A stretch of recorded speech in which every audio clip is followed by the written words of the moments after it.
Hello and welcome to Season 5, Episode 26 of Logicast, the AWS News podcast brought to you by Logicata.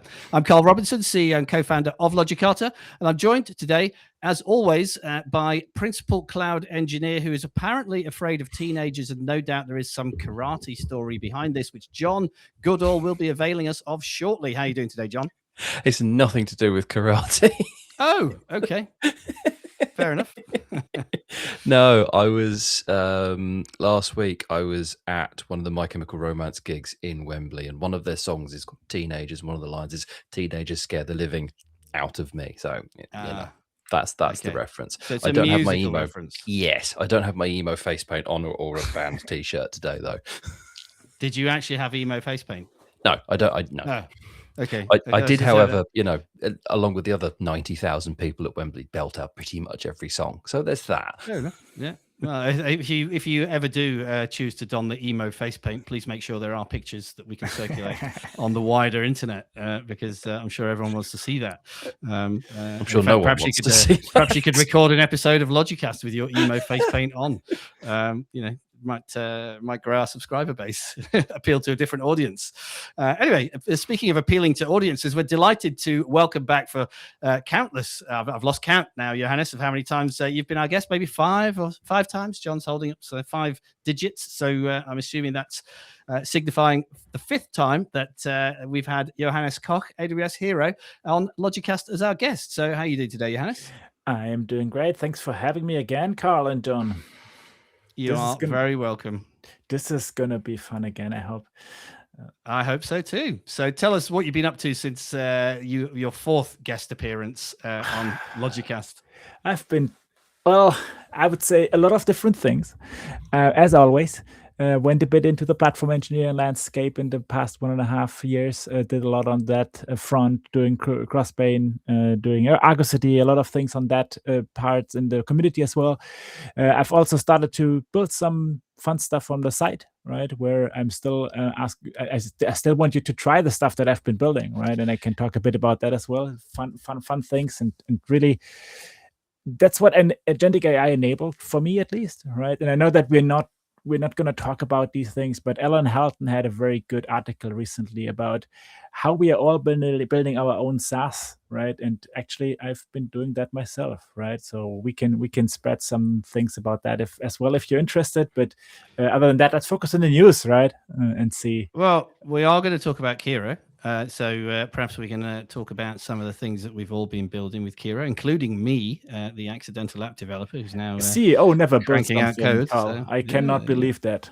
Yeah, no. Well, we'll come to that when we get to that article. But first, we've got some other articles to discuss, because as regular listeners to the podcast will know, once a week I curate a list of AWS news that I share via my weekly AWS News Roundup newsletter.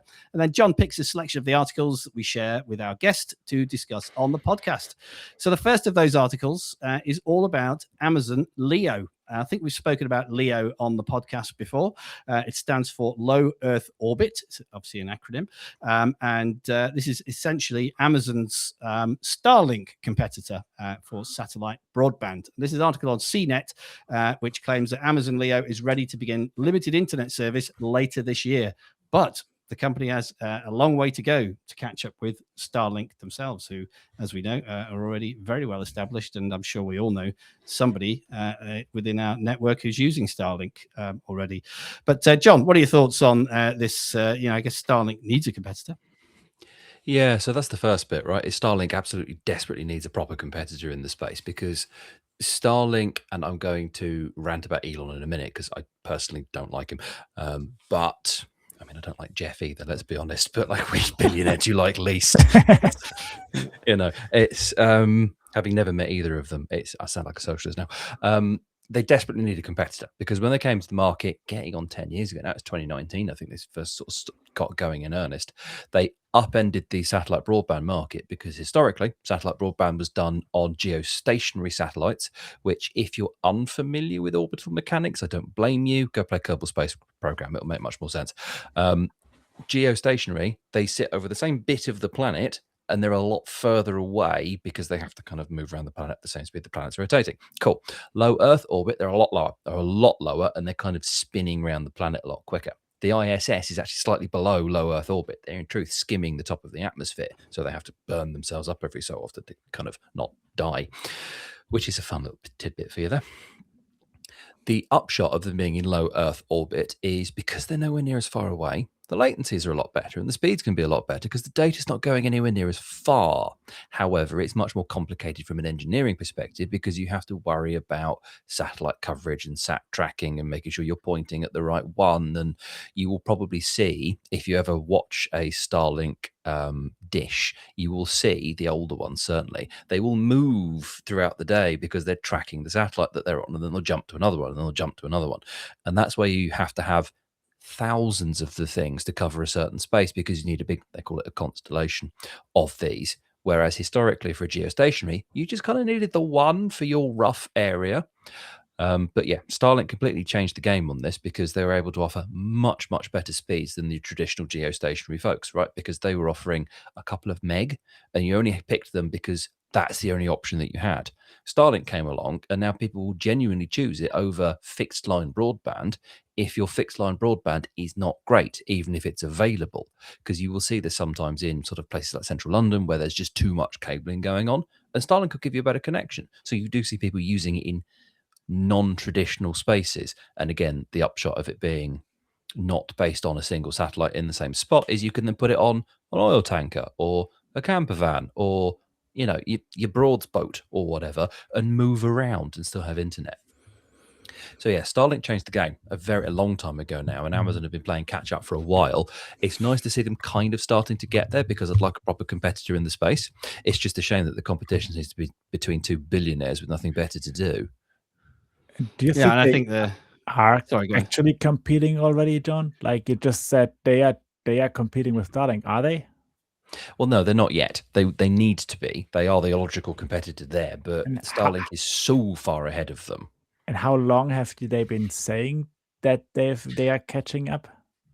Yeah, I don't think they ever will properly catch up. I mean, maybe they will, right? Because you've also got to start to worry about, I forget the name of it, but that George Clooney, Sandra Bullock film where everything starts crashing into everything else. There's a term for that, and I forget what it's called. But that's actually happening now, just a lot slower and less scenes of actresses in their pants. But it's actually happening now. So that's also a worry that we've got at various different sort of altitudes. So if I look at the article, right, I think the numbers over there are pretty interesting. Starlink claiming they have about 10,000 satellites already on Earth, right? And LEO aiming to have 7,700 up there by 2035, which actually is, I think, 9 years from now, right? So it really sounds like they are still trying to catch up here. They started that thing pretty early, but they had some problems with technology, I would guess, right? And because of that, they weren't able to push things through. Now, for me, it's a pattern that Amazon has been being, let's say, a bit behind others for a while. And I'm eager to see how long they are going to invest into that. There must be millions of money going into that program, right? So the challenge is to support your own satellite broadband on a low Earth orbit basis is you kind of also have to have your own launch platform. And Starlink got there first with SpaceX because Blue Origin is a long way behind them as well. So that's kind of, you sort of need lots of these things. It's the same as a cloud provider, to be really honest, is in order to have enough money to fund the initial setup of a hyperscaler, you need to be a massive global reach retailer, turns out. Yeah, and that's where, to be honest, I think LEO has more to. So I'm not even sure if LEO is a competitor to Starlink. I would say, right? Maybe they are trying to position that partly, right? But I think LEO, the way that I look at it, is stronger for enterprises and for actually connecting enterprise workloads wherever they are in the world, right? And with the possibility to directly link that to the Amazon network, to the AWS network itself, right? I see a lot of potential of making use of this for more private use cases than consumer internet. At least that's the way that I've been looking at LEO. I might be wrong, right? I don't know anything about the product strategy over there, right? But I think the technology that you elaborated about, John, is pretty interesting to learn about, right? And I'm hoping to see more talks about how they actually doing that thing behind the scenes. Yeah, I mean, I don't know if they're going to be competing in exactly the same markets because they've only got a few hundred satellites up there. It still does the technology work sort of phase for them at the minute. The back end of the article does sort of start to talk about slightly different market targeting. So direct to device, as in your phone, rather than what Starlink is sort of doing, which is much more you have your own kind of Wi-Fi kit and you go up to their satellite directly, and then that bounces down to somewhere else that's got a high-speed connection. Direct to phone would be really interesting as a model because again it's still going 350 to 500 miles straight up, which is a really interesting thing for your phone to do. So are they competing? I suppose they're competing-ish because you're competing in the same internet space, but they're also competing with, I don't know, BT, T-Mobile, these sorts of people for just the ability to send cat memes to other people. Yeah, but once again, right? Carl, if No problem. if Amazon is able to sell Leo as an add-on to AWS services, right? I think there is a lot of benefit for that portion as well. Outposts plus Leo. We just talked about Logicata reselling some AWS stuff, right? If there is a chance for you to resell Leo usage in the future, right, as an add-on to the AWS consumption, I think this is has a lot of value, especially for bigger enterprises that are already on AWS, right? If you get your own private satellite link up, right, set up by Amazon for you, I think that might be pretty interesting, and it's better than Johannes searching satellite with my phone, right, where there's too many other bigger players, right? So, and I think also that's the next thing, like partnerships will matter a lot, right? So, and Starlink is very far ahead with, I think, United using Starlink and also other bigger companies using Starlink already from an aviation perspective, right? I fear that Leo might lead us to something like the next article that we're going to discuss, right? Which I think would be a good segue to move over as well. Well, I had a couple of points on it. You mentioned airlines there. The article does claim that Amazon have contracted JetBlue and Delta Airlines to Leo. So clearly that's a market they want to compete in as well.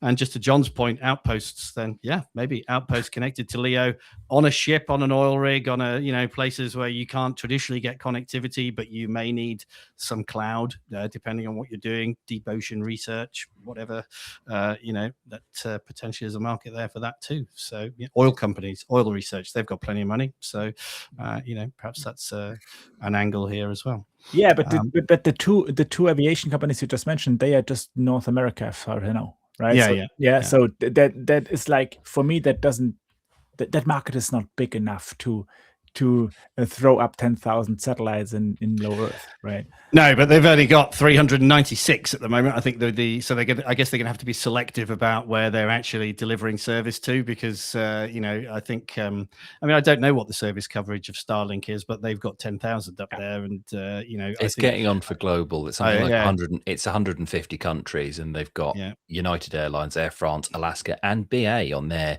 list. The places that those guys fly, it's more or less everywhere that isn't somewhere really esoteric. Yeah. I wanted to say global, but I'm sure there are some pockets where it is not available. But anyway, as you say, Johannes, let's move on to our next article for this week. It's an article on the Register, all about Amazon's Mechanical Turk, which is to stop accepting new customers. And according to the Register, not even AI can save it. So Mechanical Turk, never used it, heard about it. But John, what are your thoughts on this one? I didn't know it still existed. I must admit, years ago. I heard about it years ago, and I'm amazed it still exists. To be honest, I'm amazed it existed this long. But it's a funny one. I actually looked into how much you could get paid for doing stuff in Turk, and back when I looked at that, it was, we're not accepting anybody from your region, sorry, because people in the UK want too much money apparently, and it was all, it was human brain by the penny from somewhere where that money kind of goes a decent way, I guess, because that was the people that were doing it. It was always race to the bottom in terms of the pricing, because it was a freelancer sort of type site competing with Upwork and Fiverr and these sorts of places, I guess. But Yeah, it's a funny one. I don't quite know why they've decided to retire it, because I thought they already had, if I'm really honest. And the parallel I draw with this, not the fact that they're getting rid of it, but the parallel that I draw with this and the call out about AI is, you remember the just walk out technology in the Amazon Fresh stores, that you'd pick your thing up, put it in your basket, and off you pop.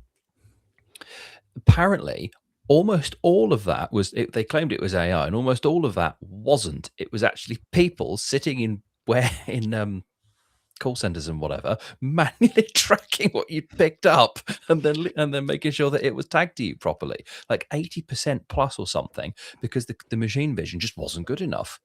And I did think, I wonder if they'd used Turk for that, to kind of feed their own dog, as it were. But yeah, it's a funny one, because, like I say, I thought this had gone. I thought this was already dead. The freelance race to the bottom market is not exactly something that Amazon really historically wanted to compete in, as far as I could work out, because it's really cut price, low value. I'll do you a logo for a $5 type thing. Yeah, I don't get it. I never got the service. I don't get why they've hung on to it for so long, and I don't get why it's going now. Well, it started in 2005, a year before AWS. The article doesn't really explain the motivations for starting it, but yeah, I don't know. What are your thoughts on this, Johannes? Not many, to be honest. I think it was never an AWS service. It was an Amazon offer. It was the possibility to hire people to do stuff for you, right? And I think there was a lot of value for Amazon itself, as John already said, right? To be honest, I think the overall product strategy stuff is like what is concerning. What is what you're aiming for? What is what you're focusing on, right? Obviously, Amazon is too big to focus on specific things, right? But it shows, like John said, another portion of business where I'm not sure what Amazon wanted to get out of that ever, right? I don't understand in the article, and I know that we also want to criticize the article writing as well. What's the comparison to SageMaker ground truth or SageMaker AI? For me, it doesn't make sense. It's totally different things from my perspective. You cannot really compare that, right? And also the AI aspect that you mentioned, John. I don't think that AI can solve stuff that humans can do for everything, right? Because you will always need to train them. Like the example you just had, John, with picking up things, right? That's nothing you can tell a machine to do, because you don't trust the machine, right? So you can trust partly the humans, but you cannot trust the machines and all of these kind of things, right? So I understand.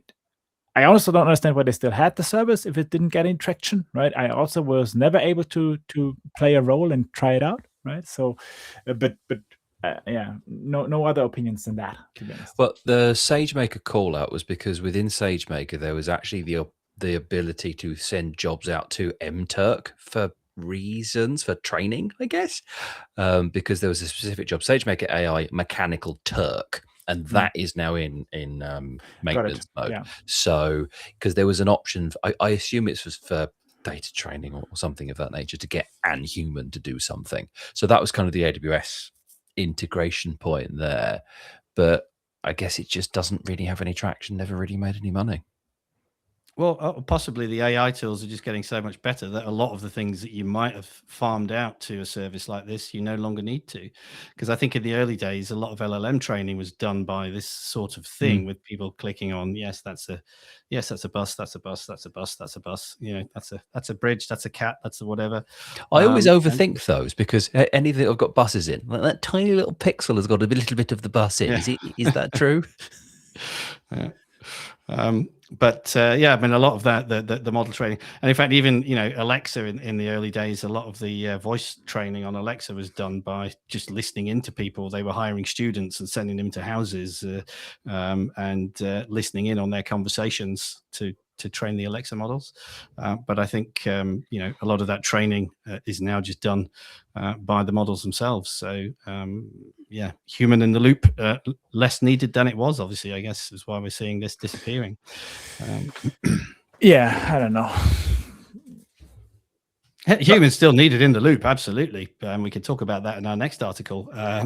But just less. than it used to be. So yeah, let's move on to the next article for this week, and this is an article on the Kiro website. And obviously, Johannes, you are DevTools hero, I believe. So Kiro is your bread and butter. I don't know why Kiro's got a little hat on now on the. Perhaps you can enlighten us as to why Kiro's wearing a little hat on the Kiro logo on the website. It's birthday. Is that what it is? A birthday hat? Yes, is it? yes, it's a birthday okay. hat. This week is Kiro 1 year birthday, at least since it was officially announced.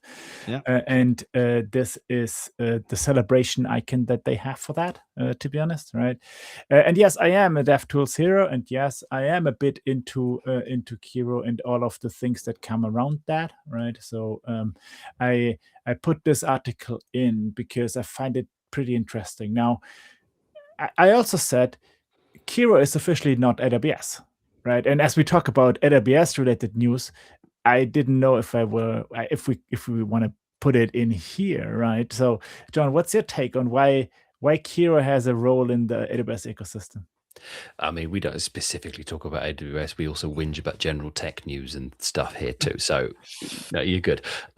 It's a funny one because we've spoken about Kiro versus other coding agents and coding assistants a handful of times on pod, because Amazon seems to have this really disjointed view that we're seeing. And maybe I'm wrong, but that's kind of the view that I've got, in that we've done such and such a thing and such a skill for Claude or whatever, but Kiro is in the other category. And then every so often you'll find here's how you do this really cool thing with Kiro, which is just a rehashed version of here's how you do this really cool thing with a code sample. So I don't really get it. I love the tool. I'm a big fan of the tool. I'm probably using more tokens than is sensible. Hence, I'm going to an event tomorrow about reducing my token counts. But Tokens Anonymous. Yeah. Tokenomics. Yeah, I know, right? Ironically, from a green software meetup. I'm like, okay, I suppose that kind of tracks. But yeah, I don't understand where it sits in Amazon versus AWS's sort of product strategy. I love the product very much. And it just, again, it feels like it came out a little bit after all the other things, and then it raced ahead of them, and then everything else is sort of catching up again. And Amazon is a bit kind of, ooh, we don't really know what we're doing with this again. Maybe. I think there is way more to that, right? And I think we can talk hours about what Kiro does or what Kiro is or is not, right? And I am fortunate that I can use Kiro for my private stuff. And as I said at the beginning, I've been building a lot of shit with that. And I'm using Claude in my enterprise work. That means I can compare things pretty well, right? And I think there is good and bad parts of it. Kiro, the brand, is positioned outside AWS, and I think that's an important aspect of all of this, right? I think organizationally also Kiro does not directly report into the AWS aspect, right? But it has a deep connection to people that have been building other AWS dev tools in the past, right? And I think that's a notable thing as well, right? It sounds like Kiro is something completely new, but in fact it's not. Right. In fact, the CLI was an acquired tool by Brandon Falk and his team that got acquired, I think, 2 years ago, something like that. The IDE was started with VS Code, right? As you know, and then the newest addition is Kiro Web and the Kiro mobile applications, which I'm pretty fan of, right? To talk about your question that you had, John, where's this Kiro positioned, right? I think it's good and bad that Kiro does things different than how to say Cloud Code and Codex and whatever Open Code, the other things that they have. But it's also a problem, right? Because that brings AWS into the position that people are looking at Kiro, and as you said, it's like, what kind of beast is that, right? And I think that's where we're going to need to find a way in the future, right, of defining and deciding what our development future is going to be, right? And here the CLI plays a completely different role than the IDE, right? And I think that's why also I brought up this article, right? So maybe come on, we're gonna need to cut this part, Carl. Well, we don't cut. We never cut. That's gonna be a bloopers reel. So there's no editing. I'm looking forward to that, right? But I was gonna say the article we're talking about is Kiro now made other coding models available. And I think that's what Kiro does different than others as well. Well, GPT models are available in Bedrock, but not quite the same ones. And I think this is because Kiro in practice actually just backs out to Bedrock anyway, because that's where it's all running. So it's in Bedrock, it'll be in Kiro, but not necessarily sort of directly. Having the GPT models is an interesting one. Love the naming convention, but it's sort of a competitor model, but it's sort of not, because Amazon is now an investor in OpenAI, and then there's been this big bun fight with Microsoft about it, and the whole thing's just a mess. I think I find it pretty interesting that you get the possibility to choose the model from within your CLI, within your IDE, and you're not limited to models of just one provider, and that sets Kiro apart from other coding engines, whatever you want to call them, right? I also, as you just mentioned, Kiro consumes Bedrock. That means everything that is available in Bedrock can, in theory, be made available through Kiro, and I think that's good, right? But I found it pretty interesting to see that these models come up that are that fast available on all of the different tools that Kiro has, right? On the other side, I don't know if you know about the auto mode, right? I'm a 90% auto mode user. I never choose my own model. I don't really care about the coding model for the stuff that I build, as long as the code quality and the intent matches what I expect, right? I don't know how you do that, right? But for me, I don't need to know the model that is being used. But knowing that there is a flexibility and a possibility to choose the correct model is pretty helpful, right? And the auto mode in Kiro picks the model for you for the task at hand. And I think that's where I see a lot of power in the orchestration layer, right, in the future, where I personally, Johannes, I don't need to reduce my tokens because I have that orchestration layer that orchestrates the agents to reduce the tokens for me. And I think that's where I see a lot of power, which is, Yeah, the auto mode's a fun one, because it's one credit to one credit, and then you can end up with these really high power models that if you say specifically, I want Opus 4 point whatever, that's 2 point whatever to your one credit. But because you're in auto, you're just getting 1 to 1. I'd really like to see which ones it's picking from each thing, but not because I care. That's because I'm curious.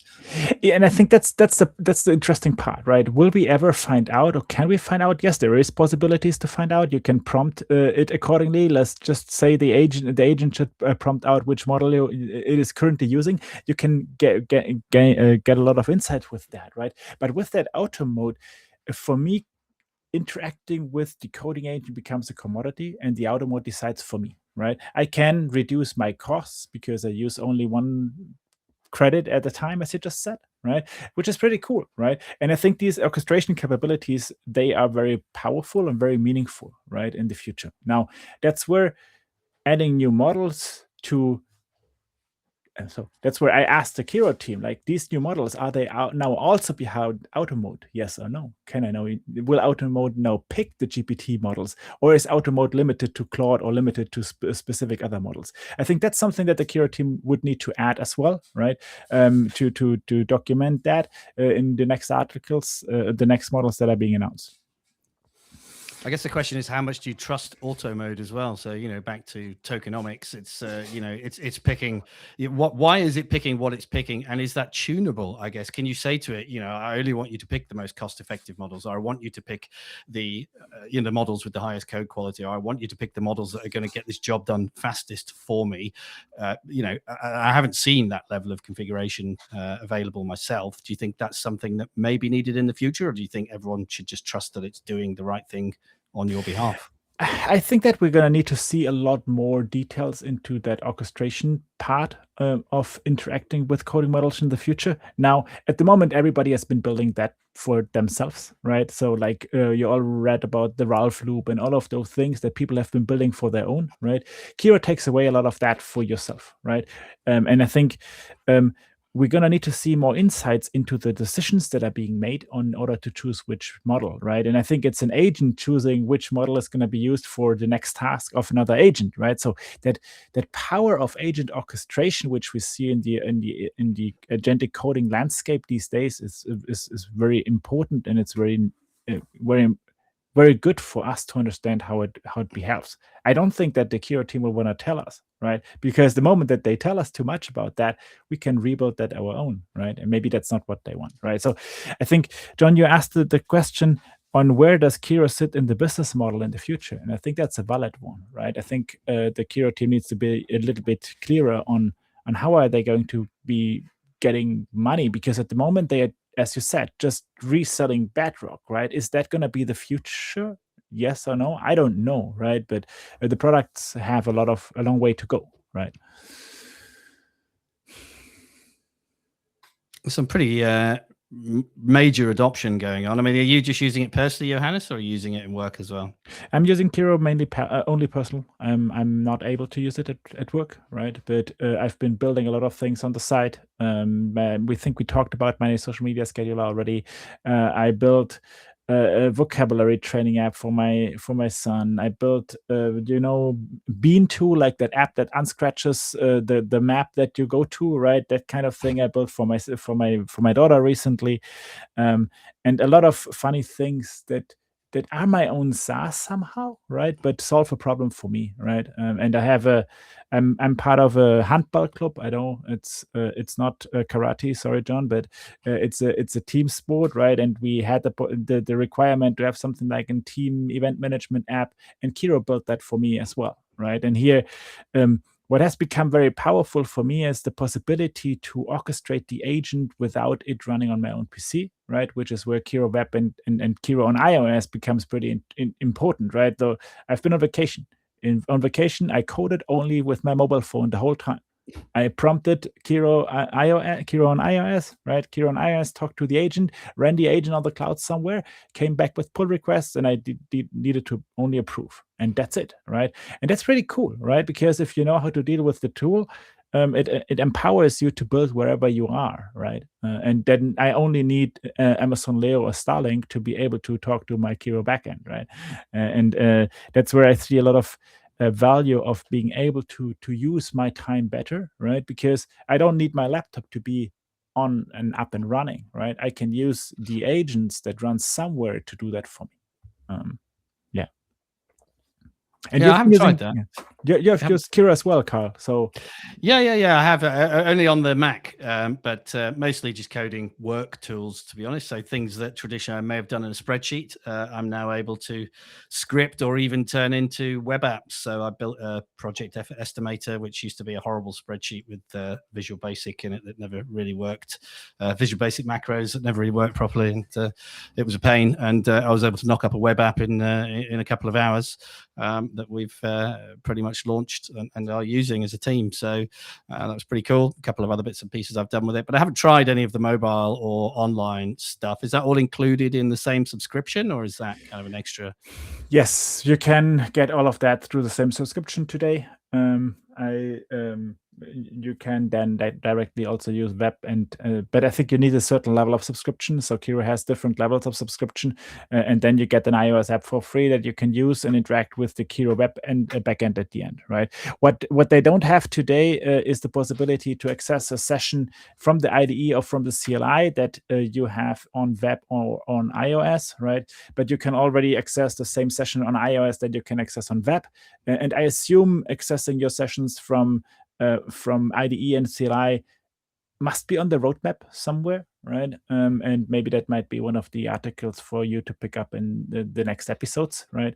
Because I can see a lot of value in that, right? Now, the moment that I am, as a builder, able to choose freely where I want to build, right? And we've seen that with, I think, Claude also launching an iOS and an Android app, right? We can see that there is value in that as well, right? So happy to talk more about that, but we are already close to the longer sessions that I did with you guys so far, right? So I don't know what the record is, but we can try to beat that today if you want me to talk more about Kiro and the aspects of that. I forget the record, but it's up there in the 50 minutes, I think. But yeah, it's a good point about the mobile and the web, and we've also adopted Quick, because a lot of the things I ended up doing in Kiro didn't really need to be doing in Kiro. They fit better in Quick, but that is quite tied, at least Quick Desktop. A lot of the things that you create on the desktop are very much tied to the desktop, and it'd be nice to see a bit more integration between that and the web interface and the mobile interface as well. Yeah, so summing up the article, maybe Carl, if you let me just one last sentence. Sure, yeah. The possibility to access and use GPT models as well as Claude models gives also the possibility for you to compare the code quality of those, right? So you can ask Kiro, run this prompt with branch A, run this prompt with branch B, and the different models, and then see what how the code quality differs for yourself, right? And that helps you to choose a running model without the need for you to change the user interface that you interact with, right? So the more models you can access through Kiro, I think the better for you as a builder. And that's why I was really interested to see those models coming up. And I'm eager to see more coding focused models coming in there soon, right? Well, we haven't seen any Google models there. Will we see Google models there? I don't know, right? But that's where it is interesting that Kiro is positioned as a brand outside AWS and outside the Amazon ecosystem. That gives you the possibilities to break barriers that you had before. And maybe that's a good thing as well, right? I don't know. And this is like Johannes just speculating. Yeah, I don't know where the brand strategy and vision is going to go. The AWS logo is still there on the Kiro website if you scroll right down to the bottom, and obviously it's being heavily promoted at AWS events like reInvent, AWS Summit, etc. It was keynote material in the London Summit this year, as I'm sure it was in all the other AWS summits. So although they are trying to give it a kind of a standalone brand of its own, it's very much being bootstrapped by AWS, I guess. Yeah, let's see where it goes. It reminds me, actually, I found a fledgling robin yesterday on the floor outside my house. Yeah, I guess that's what Kiro is, isn't it? You know, fledgling brand that is being nurtured by AWS. So we'll see where it goes. I've no idea where the robin went. The advice from Google Gemini was to leave it there. Its parents were probably somewhere around coming to feed it. And make sure it didn't get eaten by a cat, but who knows. Anyway, so let's move on to our next article for this week. This is firmly in AWS, at least it is according to the title. This is all about a new MCP server that AWS has launched for access to ROD, which is the Registry of Open Data. Various public data sets, I think 1,122 public data sets that you can now access via MCP servers. So, John, thoughts on this? Any particular data sets that you think you might be pointing your accessing through this MCP server? I don't know. It's not ROD, it's Rhoda, which is much less fun. But yeah, well, ROD. ROD. Yeah. It just sounds funnier. Yeah, I didn't even know that this was a thing. If I'm really honest, I didn't even know that the Registry of Open Data access was a thing before. Well, now you do. Well, now I do. But I didn't know it even existed. I don't quite get what it is, if I'm honest. I don't quite understand what's in the Registry of Data. It's publicly accessible. Okay, where does it come from? What's in it? I guess I'd have to look into it more, but I don't really understand what data you can now access that you couldn't before. The fact that it's available via MCP is just kind of sign of the times, as far as I can work out. It's lots of things are just throwing up MCP so that, oh yeah, the AI can go and get to these easily without having to do web searches and Google it, for lack of a better term. So great that AWS is making this data available. Great that it's now accessible via agents, so that your outputs are going to get better, I guess. I don't actually know what's in the catalog though, because I mean it's apparently doubled in size more or less in the last 2 years, which is great. I don't really know what it is though. I don't know what the data is. Well, it's there's lots of government data, isn't there? There's no examples in the article, but I'm just I'm looking it up myself. But is this something that you've ever needed, Johannes? No, I've never really interacted with Rhoda or anything like that. I believe the most interesting aspect of that article is really we're seeing an MCP server sprawl in industry. There are so many MCP servers coming up that it is customization to pick MCP servers that you give your agents access to, and I think that's going to be that's interesting, right? Now, this one gives you access to real life data. Now, is this MCP server model being used as rack 2 years ago or 3 years ago, right? I don't really know, but I can see a lot of aspects of that, right? An MCP server to access and query data, I think, is not as valuable as an MCP server to give you access to the APIs of your AWS account and things like that, right? So I'm, as I said, I've not used the data. I see MCP servers coming up everywhere, and the power is going to be to know the MCP servers that are good to use for the task at hand. And I think that's where we talked about the human in the loop being a required thing in AI, right? I think that's still the case, right? If John knows this MCP server, knows how to use it, knows how to query it, he can prompt the agent better than Johannes because he's never used that MCP server. And I think that's going to be key, right? How much of that knowledge do we need to imprint into our brains in order to orchestrate the agents in a most efficient way in the future? And this is another MCP server that you need to learn of, right? Just like another API flavor, another framework, which is where I'm not a big fan of all of those MCP servers coming up and being kind of so different from each other, also the way that you interact with them. Maybe I'm like too blunt to understand the value yet, right? But that's my concerns that I have with that whole conversation and all of these kind of things. The sprawl is right. You're not wrong there at all. It's interesting, though, because AWS kind of started to tackle their own sprawl recently with the agent toolkit and by killing off a lot of the MCPs that they just kind of thrown out into the wild. And now there's rather fewer of them again.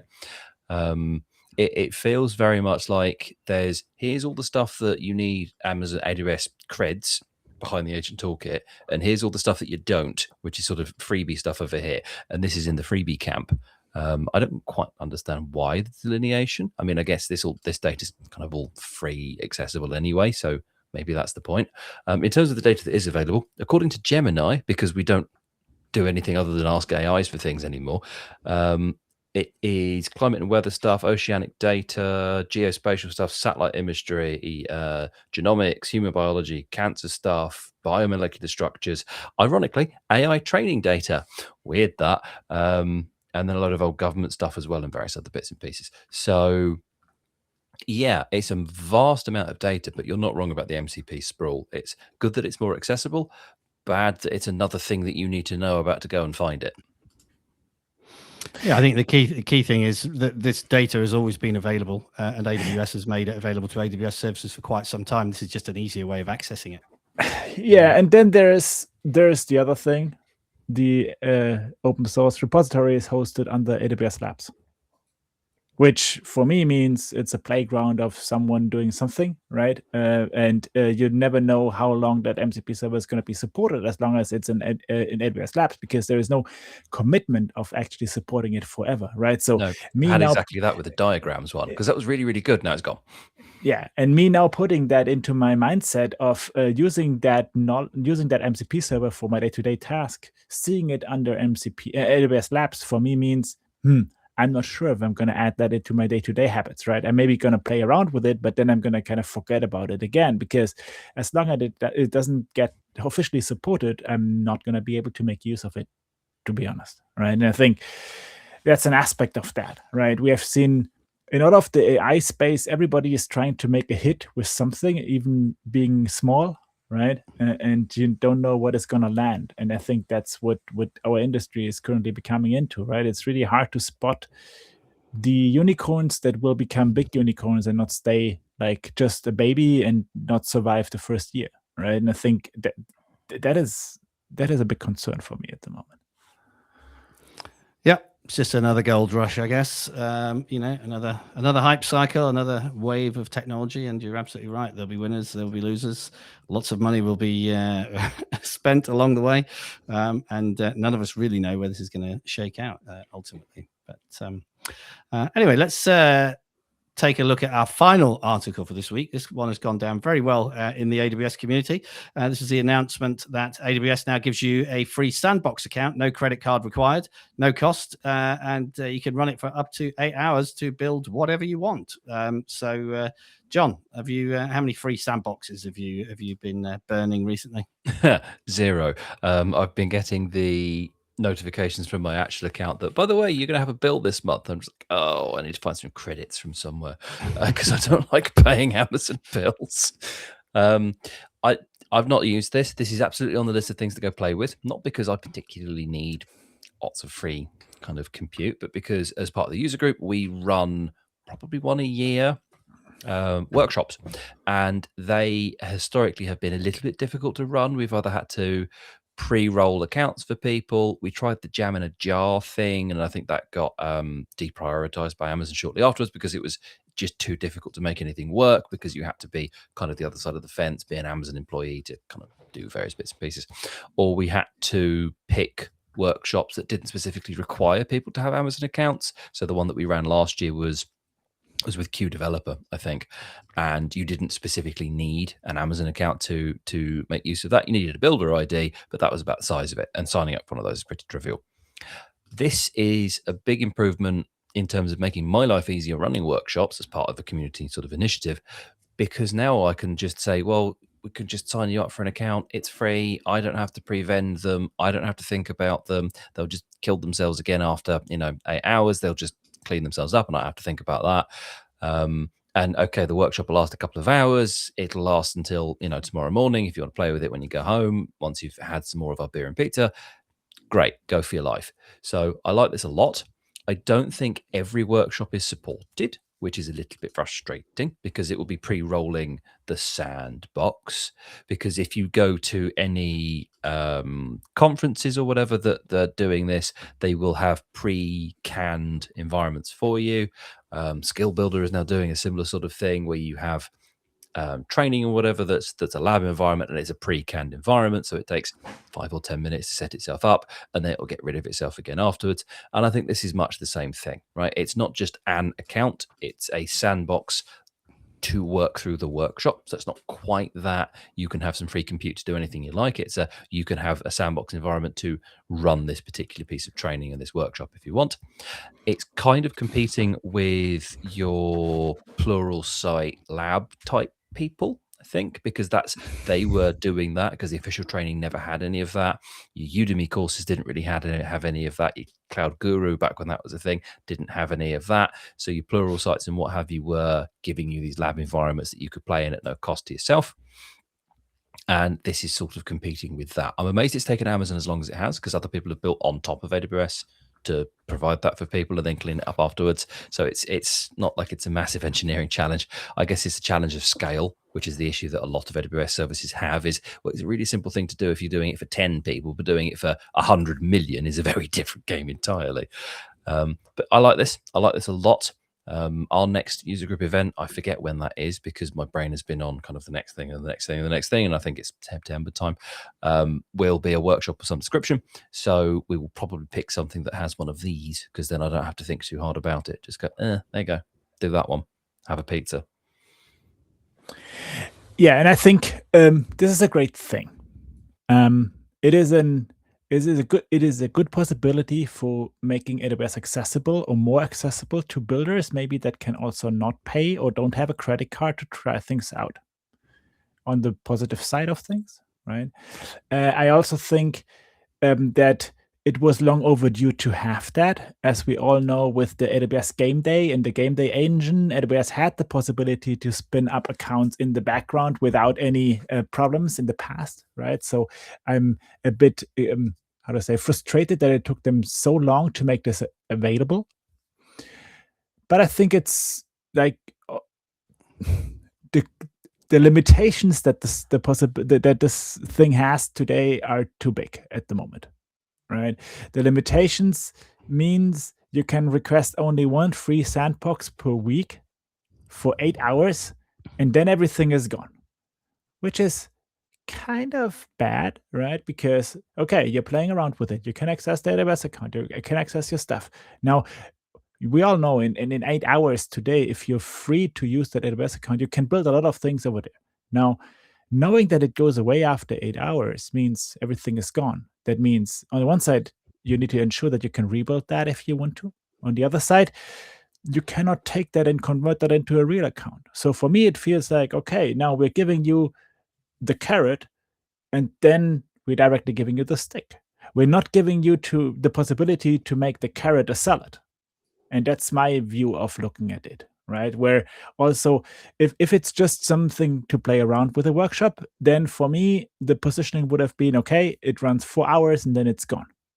if you want to make more use of it. But then also I need the possibility to have multiple sandboxes per week, right? Because like now I can get one sandbox on Monday, I can work on it until Monday evening, or maybe potentially until Tuesday morning, and then it's kind of gone again, right? And I cannot do any practice, any training for the rest of the week until the counter resets on Sunday.